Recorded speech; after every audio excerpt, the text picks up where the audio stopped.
This is Pet Life Radio. Let's talk pets. Welcome to Animal Rights on Pet Life Radio. This is your host, Tim Link, and I'm so glad you're joining us today. Super excited to have an old pal come back on the show. She's got a wonderful new book called What the Chicken Knows, a new appreciation of the world's most familiar bird. So I'm going to be excited to talk about that. Of course, we're talking about the New York Times bestselling author, Sy Montgomery. And, of course, you know her from all of her outstanding books, The Soul of an Octopus, and many, many more. So we're going to talk to Sy a little bit about the book and what we know and don't know about chickens. And then we'll talk a little bit about writing in general and how she creates her craft and puts together such a fun and interesting book each and every time. So everybody hang tight. We'll come back right after this commercial break. You're listening to Animal Rights on Pet Life Radio.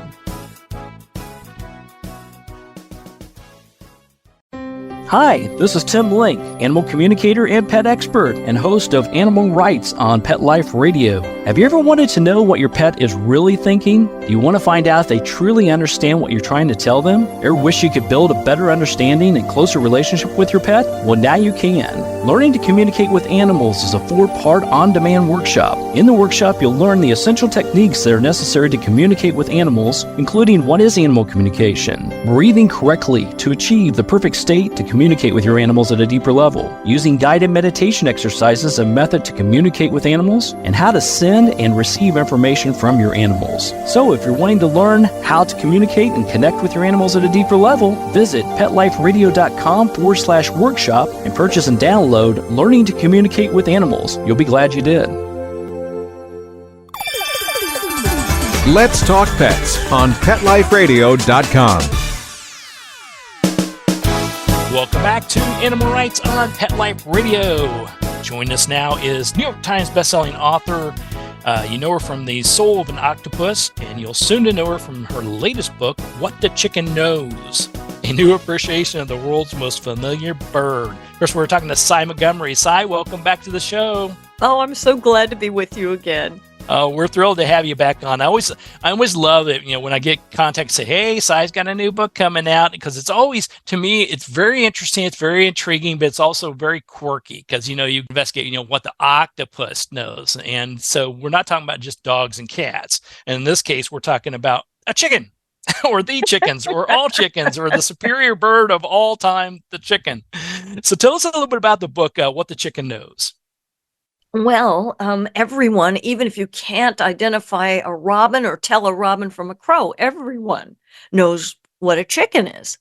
But strangely, almost everything we know about chickens is wrong.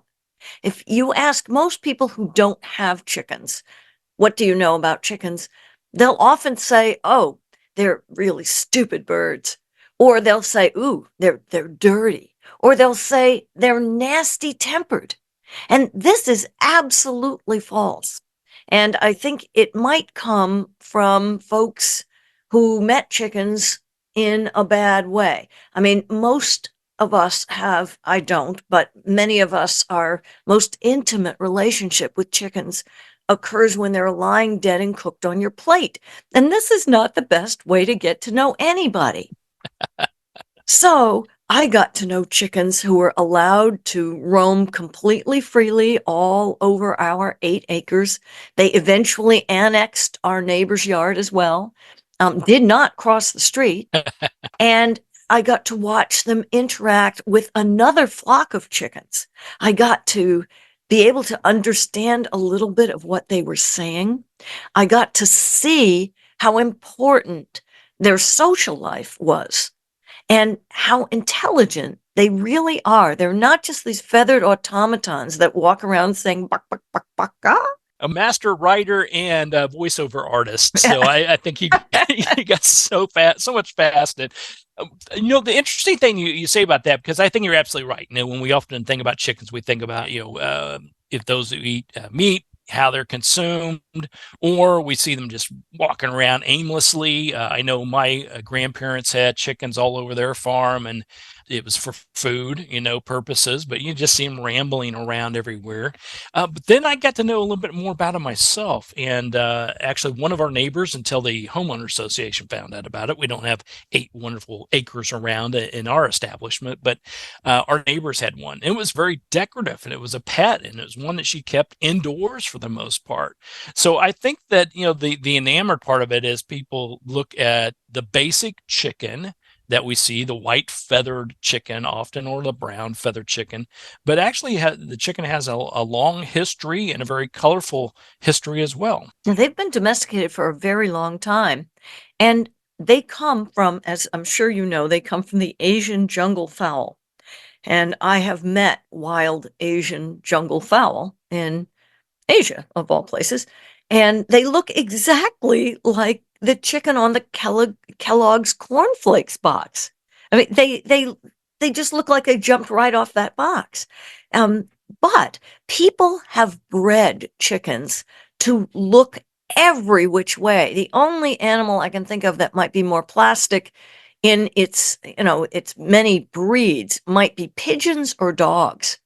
So there are chickens with poofy top knots. There are chickens with they have fancy feather feet. They look like they're walking around in their dad's bedroom slippers or something. There's chickens with such long tails that they can be sitting high on their perch and their tail feathers will be dragging on the ground. There's little bitty chickens and great big chickens, and there's chickens with like curly feathers and sleek feathers and feathers that are outlined in dark. They are called millefleurs. They're gorgeous, gorgeous birds. But besides what they look like, and besides the delicious eggs that they give us, and besides the fact that many people eat chickens, they are such fascinating animals to get to know. Once you get yourself in that beginner's mind, don't project onto the chicken what you want to see and let the chicken show you who they really are. And you will come away with such respect for these animals, with admiration, with actual awe. And I have been learning about chickens. Well, I had a flock for 20 years. The flock, changed members, but the flock itself was a cultural institution for 20 years. And since then, even after living with chickens and observing them very closely for 20 years, I just learned gobsmackingly new things about roosters a couple of years ago when my neighbor, catty-cornered across the street, showed me what to do with a rowdy rooster. Believe it or not, on my street is a rooster rescue. And I never heard them crow, by the way, but they do crow. And so I'm learning new stuff every single day about these animals, even after having lived with them and observed them closely for 20 years. That is fascinating. Now, see, I'm a big fan, as you know, of rescues of all sorts. I used to be a president of a humane society, and I've worked with sanctuaries and zoos and you name it. I don't know. I had to reflect back. I've worked with roosters before, but I don't know if I ever heard about rooster rescue. Yeah, she didn't start out to do this, but people don't know what to do with roosters. I mean, often they don't know that their little chick has a 50% chance of turning out to be male. And when he begins to crow, they may be like, right, well, what am I going to do? And the other thing that sometimes happens with roosters is they'll be sweet and they'll be your friend and they'll be super smart. And then one day they will turn. And this happened to us. My husband was fixing the lawnmower one more time, and you're lying on the ground when you're fixing the lawnmower. And underneath the lawnmower, he saw these big scaly feet hurrying towards him, towards his face in a menacing way. And he leapt to his feet just in time to avoid the spurs. So, what do you do now? Well, I did not know at the time. My husband didn't know at the time, but I know now what you do. And thanks to Ashley Nagley, I know that you do the absolute opposite of what anyone would normally think they ought to do. You do not run away. You do not just block the chicken. You certainly don't kick the chicken or hurt the chicken. What do you do when a rooster attacks you? You pick him up and cuddle him and carry him around. And that sounds insane, but it really works. And I have met her rooster. She's not accepting new roosters anymore because she was just getting inundated with roosters. But her roosters are the sweetest, nicest gentlemen that you could ever meet. They do not attack her. They do not attack her two children. They do not attack her husband. They are wonderful companions and super curious and packed with personality. One of them loves to watch her husband work on the car, as if he's watching so carefully he's going to go off after this and work on his car. Another one loves to go in the house and loves to drink out of one particular mug. And another one thoughtfully brings her gifts. I mean, sometimes it'll be like a gasket or a nail, but still, how kind. And he carefully brings it and presents it to her in a really generous way. So roosters can be fabulous if you know how to handle them. And by picking up the book, What the Chicken Knows, you'll know how to do that, right? Yes, you will. So it has to, obviously, your fans are listening to this show. I know that for sure. And they know sort of, can't wait to see what the next topic is. But I have to sit back here as a novice. It's like I'm seeing on the shelf, What the Chicken Knows. And somebody wrote a book about chickens and roosters. I have to ask, what compelled you of all things? Now, I know you, obviously, we talked about, the octopus, the hummingbird. We had a book on the hawk, which I loved. Now, all of a sudden, we're talking about chickens. How did that come about? Was it just a matter of you were observing your own environment and your own chickens, or was there epiphany, a dream state that said, I've got to write a book about chickens and roosters and such? Well, part of the impetus to write this was everyone got chickens during the pandemic, but a lot of people just dumped their chickens in the woods when they went back to work. And so to those who got chickens and fell in love with chickens, this book is a love story for you, and you'll totally connect with that. But for those who don't realize that chickens are super intelligent, super social, they're emotional creatures. They have memories. They anticipate the future. For folks who don't know that, this book is meant to allow you to be in awe of the most common and unappreciated bird on the planet.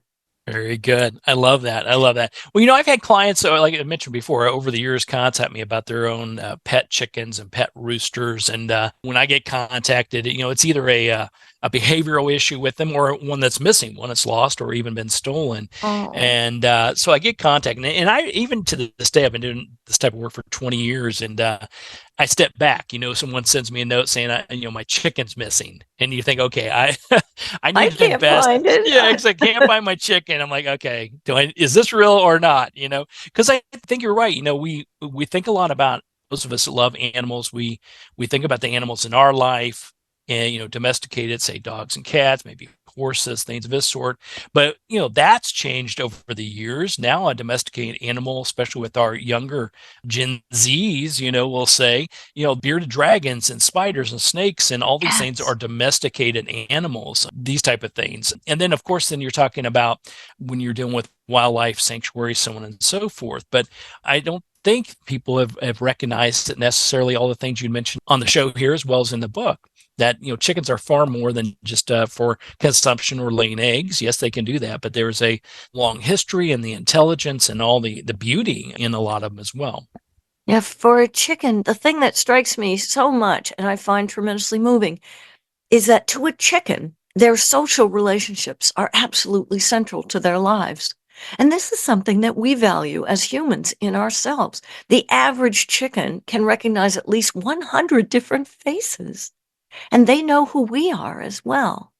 So they're not just mindlessly walking around saying the same thing. I'm a chicken, you're a chicken. I'm a chicken, you're a chicken. They communicate in, pretty sophisticated ways with each other. And essentially, relationships are everything to them. I love that. I love the parallel behind that. And yeah, I could probably pick out 100 familiar faces. Now, I don't know if I know their names. That's the thing. I probably know their dogs and cats names, but I'm not sure about the people. Chickens actually, at least one that I know of, made up a name for her person. And this was by my friend Melissa, who wrote a wonderful book, How to Speak Chicken. And I met her in Washington when one of her books and one of mine were getting an award from AAAS. And she was telling me that there is this sound. It's a series of, it kind of goes, bah, bah, bah, bah. Sounds almost like a trumpet announcing the queen. And her chicken Tilly was the only one in the flock that said this, but only said this when she was there. And we figured out that Tilly had made up a name for Melissa. And Tilly is gone now. But the other chickens now use that. Bah, bah, bah, bah. They use that for Melissa's names. And as you know, there's a number of animals that we know use names for their fellows, which include some species of birds and, of course, dolphins with their signature whistles. Very nice. I love that. I love that. Oh, that's perfect. Well, listen, we're going to take a quick commercial break. Then we'll come back and talk more to New York Times bestselling author Sy Montgomery. Talk to her about the book, What the Chicken Knows, a new appreciation of the world's most familiar bird. And also chat with Sy to pick her brain a little bit about writing in general. So everybody hang tight. We'll come back right after this commercial break. You're listening to Animal Rights on Pet Life Radio.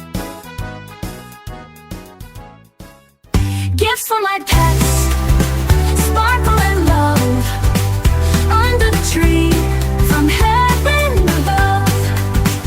Gifts for my pets, joy in the air, unwrapping dreams, without a care. Elevate your cat's eating experience with the Cat Tree Tray. The Cat Tree Tray keeps your cat's food off the floor and is conveniently located on the cat tree. Go to cattreetray.com. Bring home a luxury French Bulldog from the world-famous Tom King's Kennel. Premium French Bulldogs from excellent European bloodlines.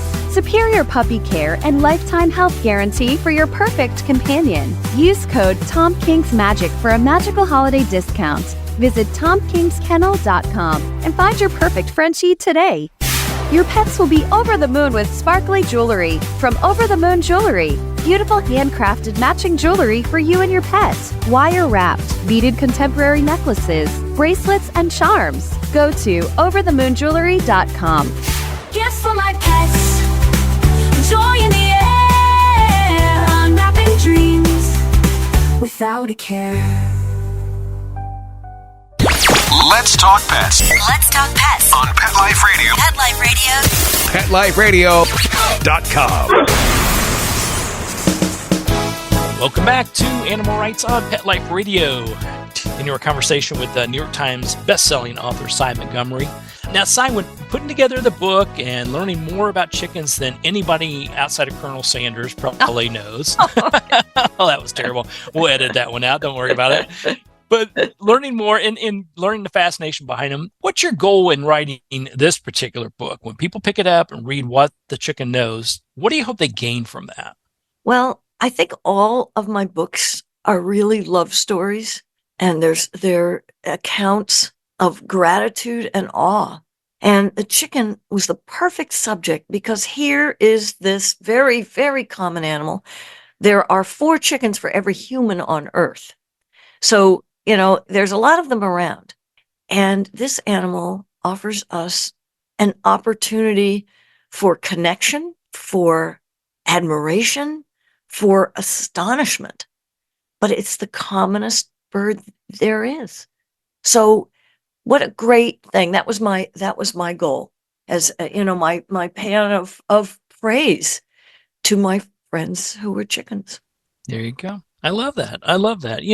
And it is, we love all the animals around us, for us animal lovers. Some we dive deeper into, whether they're animals in our lives or just we have a fascination or a general connection with the animals. I know your great book about hawks, that's connection. That's a spirit guide for me. And, I'm always fascinated by the various types of hawks around. But I will say, I worked with chickens, as I mentioned. I know I've been around them, but to actually take time to learn the nuances of them and the uniqueness of the different characteristics they have is something I probably hadn't done. So with your book, What the Chicken Knows, definitely learn a little bit more about them. Oh, I'm thrilled to hear that. I mean, Yeah. when you think of it, when you talk about a coward, you say they're chicken.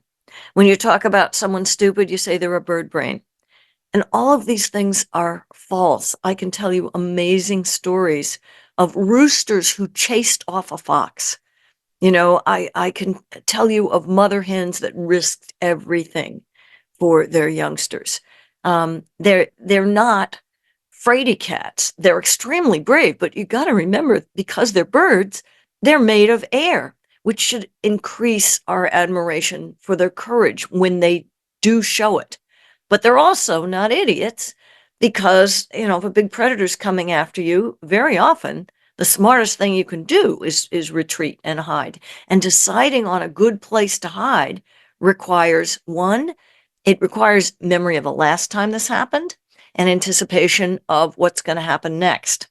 So, they learn and they act on what they have learned. They're super smart birds, actually. We just don't Nice. see it. No, we don't. But we do hear it. I will say this: if you live in a neighborhood, or even if you live more in the rural areas, and you're the only one that has a street light near your house, turn that sucker off, or have the city turn it off. Reason I say that is, both when I was growing up, we had the only street lamp on our street. And during a visit to Key West, we had the only street lamp behind the room that we were staying in Key West. And on both occasions, that's where the rooster roosted. Oh my gosh. As soon as the Okay. street light came on, yeah, it was a serenade. And at first it's kind of cute. And after about 3 a.m, you decide, no, that's not so cute Oh anymore.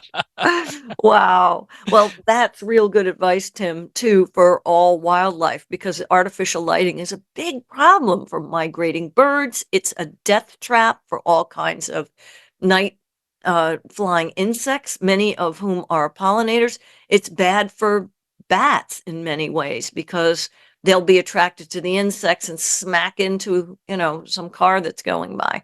Yeah. So it's a good idea to keep our night skies clear so we can see the stars. I like it. It's a good point. And we know that with my work with, I've worked with sea turtles and stuff. So we know about keeping the lights off, especially during the hatchling times. So they know to follow Absolutely. the moon to the sea instead of back to your house. So good news about that. So let's pick your brain a little bit about writing. You know a little bit about that, best-selling author, you're a screenwriter, you've written many acclaimed books. I see 31 nonfiction acclaimed books for It's adults and 38 children. now. 38. It's My, 38, and for some, well, Wikipedia and stuff just doesn't catch up fast enough. I'm you're writing faster than they can even catalog. right, and left and right going out the door. So let's talk a little bit about that. First of all, how do you keep the momentum going? Is it your fascination about things going on, the demand? I mean, we're talking about, obviously you've been a writer for your short young lifetime. My 66-year-old lifetime, I've been writing professionally. Well, I wrote for money in college. I had a full-time job in college. In fact, that's how I met my husband, Howard Mansfield, who is also a full-time author. So in our house, you have two full-time authors working with no net. We don't, we aren't employed by anyone. We have no regular income. We just write, and we love the writing life. Because the writing life can be challenging. I'm sure it's changed a lot. And I'm not talking about going from typewriters to computers. I'm talking about money and shifts and conglomerates buying, magazines and publishing houses consolidating. There's a lot of shifting and changing going on in this industry. How do you, as someone just getting into this or starting to write, what advice do you have for them to A, make a living at this, and B, navigating all these constant changes in the publishing industry and the entertainment industry as a whole? Yeah, it's hard. My one of my majors in college, as was Howard's, was magazine journalism, and magazines have all but disappeared. But the first thing I would say is, if you love writing, learn to revel in that love and not the love of a bunch of stuff, because you can live on the scent of an oily rag if you are doing something that you love. And for many years, we did live on the scent of an oily rag, but look what we got to do. I mean, I've traveled all over the world. I've gone to so many places and seen so many amazing creatures that the wealthiest person in the world could not have bought my experience. And I was able to do it because I'm a writer and because I was going to bring the story of that place and that landscape and those animals and those people back to a readership in the United States and beyond. So writing can give you everything. So clear the decks, and it is hard to make money writing. Make everything you write work for you. When you write an article for a newspaper or you write an article for an online thing, there's always sections that you cut out. Can that be another article that doesn't cost you any more to research, but that you could sell somewhere else? Did you take pictures that you could sell somewhere with the fascinating caption that you're going to write? Can you do an audio thing? Can you do, I mean, there's just all of these different ways to connect with readers now that didn't exist before. And that's a plus. But I'm not going to kid people. It's difficult starting out right now. And it's very different from what my husband and I did in 1979 when we graduated from Syracuse University, although he had a book contract right out of school. I worked for a newspaper for 5 years, which was fabulous experience. Gave me deadline experience. There were 5 deadlines a day. It gave me the experience of having many different people edit me, which is really good. And I think best of all, 60,000 people were reading my words, and I heard from those readers. So that was fabulous. So newspapers are a really good thing, even though they're shrinking. Newspapers are accepting more stuff from freelance writers as their staffs shrink. So that's a place to start getting your writing out there. And I know people all think that they should do a blog, and I have never had a blog, so I can't really tell you about it. Except with a blog, you don't necessarily get any editing, and editing is so helpful. So I'd say try to get your writing into the hands of an editor who will edit you and who will connect you with a readership beyond your Facebook friends.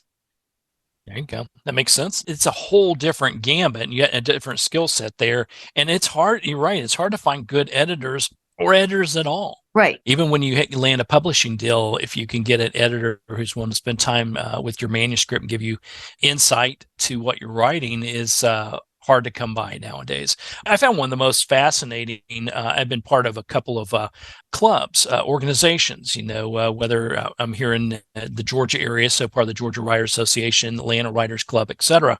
And they're chock full of people that are not only up and coming writers or authors or have published books before, but they have guests coming in. They have side groups that are set aside to help edit the books and to give you insight and tidbits. So, you don't have to spend a fortune, and it's a great place to get in contact with people and learn the craft. And even if you've been doing it for a while, to pick the brains of others to find another new idea. That's terrific. I bet they love it when you show up. I don't know.